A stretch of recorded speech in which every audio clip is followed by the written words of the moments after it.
Fantasy football is constantly filled with some interesting and unique situations here. And in today's video, we're going to be taking a look at some must-watch wide receivers for Week 6 action.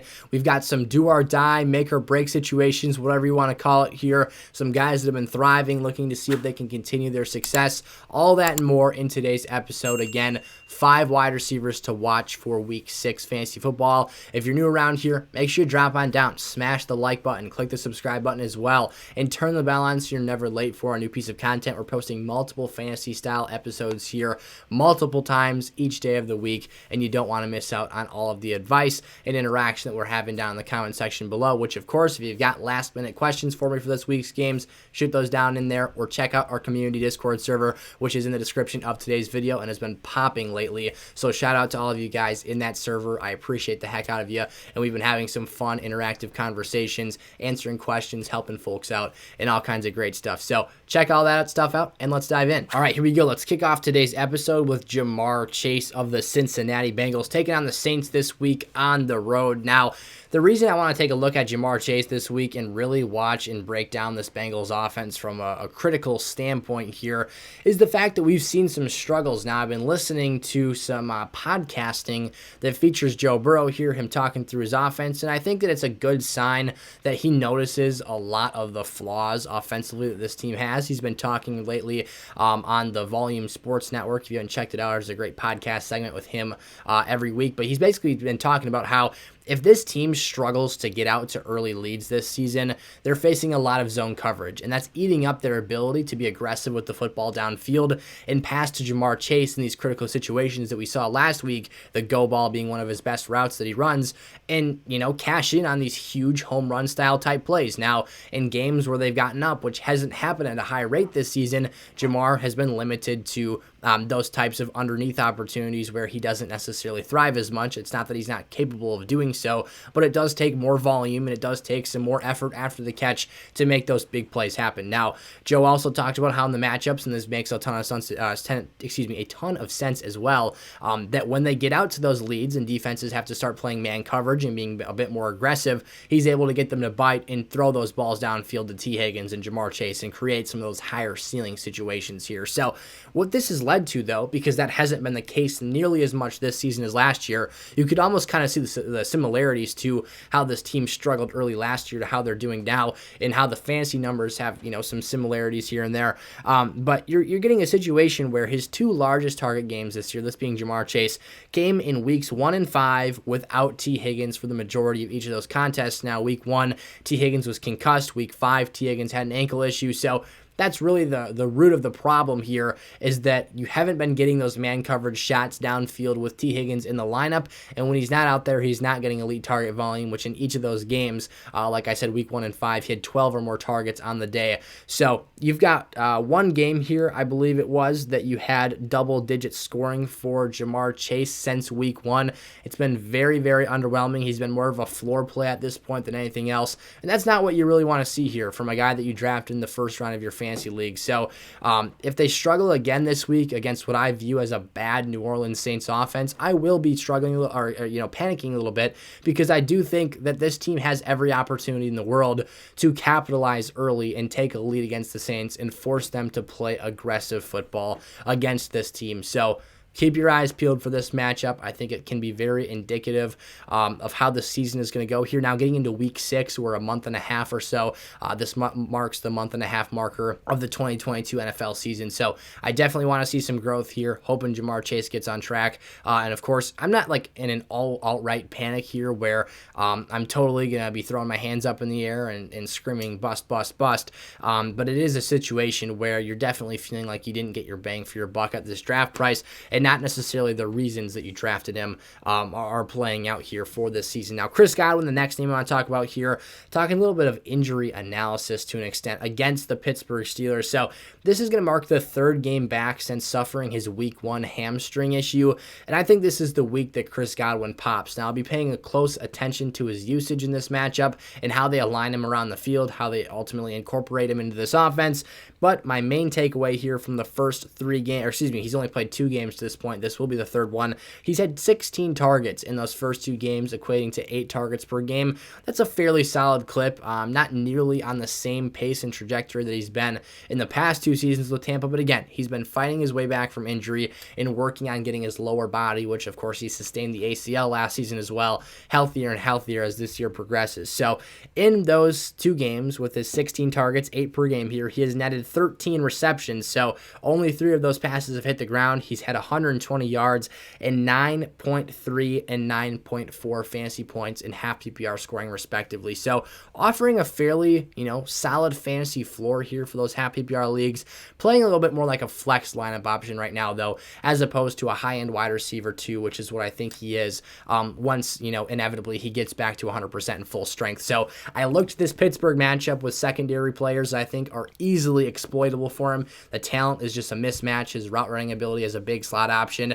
Physically, he's just very tough to cover for these teams, and he's on the field when healthy for a high percentage of snaps. So liking the situation here. I think this is the game he breaks through for 10 plus fantasy points and hits that double-digit scoring marker. I'm excited for this one. I think things should go well here. We've got him as a must-start player for this week, but of course, alongside that comes me watching him very closely, watching the usage. He has been out-targeted by 2 opportunities by Mike Evans in the 2 games since he returned to this offense here. JuJu Smith-Schuster this week, taking on the Buffalo Bills. Now, my panic meter has been slowly and steadily creeping up for some time now. JuJu is a player who has had just 1 double-digit production point week so far this season, although having 8 targets in 4 out of 5, so 80% of his games this year. That's a bit troubling to me. 8 targets is not elite, but it's very, very solid and stable levels of production opportunity. And plain and simple, he has not been turning his opportunities into production and raw points in our fantasy lineups here. His ability to convert those looks into actual viable production has been very disappointing, and as a former 6th round pick in 12-team leagues this summer, that has been somewhat problematic for some league situations because he's looking at this point like somewhat of a fantasy bust. Now, this week against the Buffalo Bills, you've got an expected shootout, a game where, if Mahomes is making the defense respect his deep ball, might sit back a little bit and open up opportunities for these underneath playmakers to get in space and create run after the catch. This is also the highest over or under total based off of Vegas sportsbook predictions here. This is important because it's obviously the expectation from the wise guys of essentially what the game flow is going to be for this matchup. They expect 54 points this week, the highest of any game in this Sunday slate by 8 points. That is a large margin. So that's over a touchdown difference between any other game of the week. So expecting points in this one. If JuJu fails to produce numbers in this game, in this setting, I get it. Buffalo's defense is good here, but they need points. It can't just be Travis Kelce this week. Kansas City needs someone else to come to the party, show up, and have a little dance with Travis here and get those guys in scoring territory. So for JuJu, big expectations this week. I just want to see floor value. Like, if you give me 8 targets, turn it into 10 points in some way, shape, or form here. I'm not asking you to be a wide receiver 1 or a top 12 option here, but what we do want to see, inevitably, is a guy in JuJu Smith-Schuster giving us lineup viable production in these games with expected high point totals. So keep your eye on JuJu in this matchup and how Kansas City deploys him in this game. Overall, though, his 8 targets have not really been used in an effective manner to start the year. Gabe Davis, how about this one? So you've got yourself an absolute potentially, sky high ceiling play in a week-to-week basis. We saw this flash at an insane level last week. I'm actually going to talk about 2 insane stats here in just a second, but this is the wide receiver 2 for Buffalo who continues to put up elite ceiling play when healthy. Now, I say when healthy because we saw in weeks 2 through 4 the ankle issue that he sustained caused him to miss week 2. Weeks 3 and 4, the production was down here. Week 5, he was healthy. We saw it. 3 catches, 171 yards, 2 touchdowns, a 98 and 62-yarder respectively. The dude's an absolute baller. What I want to see is how consistent can he take his level of opportunities that he's getting, though, and turn that into lineup viable production. The biggest problem I have with Gabriel Davis is he's had 6 or fewer targets in every game this year. Now, he's insanely efficient with those looks. His ADOT is fantastic. At least last week it was brilliant. And you've got a guy who has the frame, size, and route running to make things happen for this team against second-tier coverage. Because don't forget, Stephon Diggs is the wide receiver 1 here. So Can Gabe Davis consistently show us he can step up to the plate and be this high level of a ceiling player again consistently? That is the key here. Or is he going to look kind of like, this year's version of Mike Williams? He has an alpha in his offense. Now, Mike Williams, definitely the traits point to him being a dominant perimeter X wide receiver, but you've got a guy in Keenan Allen in the slot soaking up the majority of the target volume and leaving the bigger plays and the stretching of the field vertically to the job of Mike Williams, scoring red zone touchdowns as well. So, and that leads to an incredibly high boom bust nature. So are we going to see that type of thing from Gabe Davis here? Or, can his either target share increase? Can his consistency hold? What's the case going to be here? We've got a more limited sample size with Gabe Davis's production because of that missed game and 2 injured contests, that I would say our picture in terms of, painting the picture of Gabe Davis for 2022 fantasy football, it's a lot less complete than a lot of the other names that we've had so far that have played all 5 contests this year. So additionally, in his last matchup against Kansas City, he went 8 for 201 in a playoff record, 4 touchdowns in the divisional round in 2020. It was still the 2022 playoffs, I guess. But the last thing I leave you with Gabe Davis here, 47 points and half PPR scoring in his 2 relevant games this year, week 5 and week 1. He went crazy. Like I said, 47 plus total points. He is a beast. And if he gets out there and produces these numbers, there's absolutely nothing you can do to complain about it, because, even if he's getting 6 targets a game, if he does this, that's, we'll take it every single time. And then finally here, DJ Moore, our 5th must-watch wide receiver. Why are we watching DJ Moore, Gavin? This guy sucks. He's been a fantasy bust, 3rd-round pick. He's been terrible, the worst player on my team. No more Baker Mayfield. It's as plain as simple as that. PJ Walker's the expected starter here, and that is opportunity. Is PJ Walker Patrick Mahomes? Absolutely not. Is he Josh Allen? Absolutely not. Is he Jacoby Brissett? I don't even know if he's Jacoby Brissett. But what I do think, and what I do hope, is that Baker Mayfield never touches the field again for Carolina's offense.